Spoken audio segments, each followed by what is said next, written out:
Alright, so here's a tutorial on oiling valves. I've got a trumpet here, but this will work pretty much the same way on just about any brass instrument with valves.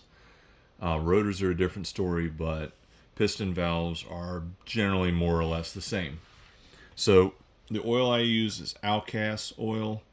No particular reason other than I like the size of the bottle and I don't mind the smell. This is a 2-ounce bottle.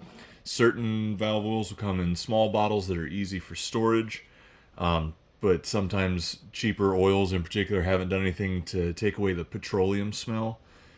Usually that doesn't bother me, but if it gets on your clothes or on your hands or whatever, it can stain and not smell pleasant.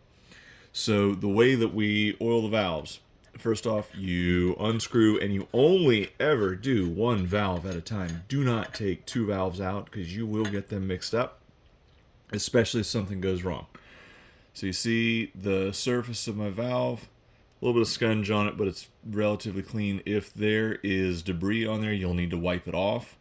Damp paper towel works fine. Just make sure that the water is cold or lukewarm at most. And then you're going to oil all of the surface that's going to come into contact with the rotor, or I'm sorry, with the piston housing. So you can see like all the flat surfaces here, anything that's not one of the holes, you're going to put oil on it. Now, I tend to do this and make a mess. I am aware that I am dripping oil on my desk, but I'll wipe it up later. Now, once you get oil on there, what you want to notice is you've got these plastic valve guides.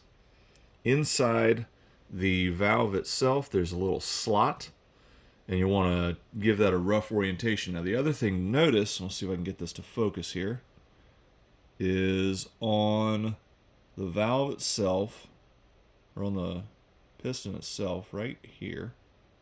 Focus.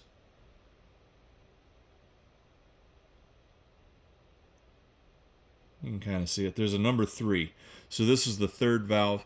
And generally with most instruments, trumpets in particular, you want the number that's stamped on it to face towards the mouthpiece. You can see it dropped right in. And you remember that valve guide I was talking about, there's a notch inside the housing itself. And you turn until it clicks into that. Notice it won't turn anymore on its own. So if I take it back out, it twists freely. Set it down. Give that a little turn. You hear it kind of click, and you'll notice that it seats properly. Now, the other thing that I always recommend that you do, once you get your valve set back in, and you get everything tightened down, test it for function, and then blow air through it. If air flows, then the valve's in the right place. If air does not flow, you've probably got it in backwards or somehow other misaligned, and then it won't work. And then you just repeat the same procedure for valves 2 and 3. Second valve can be a little tricky since you can't get at it except from 2 sides, but if the instrument's in good repair, then it shouldn't be a problem. The other possibility is if you have to, don't just take pliers to it. Metal to metal will cause damage. If it comes to that, take the instrument to your child's teacher or to a repair shop.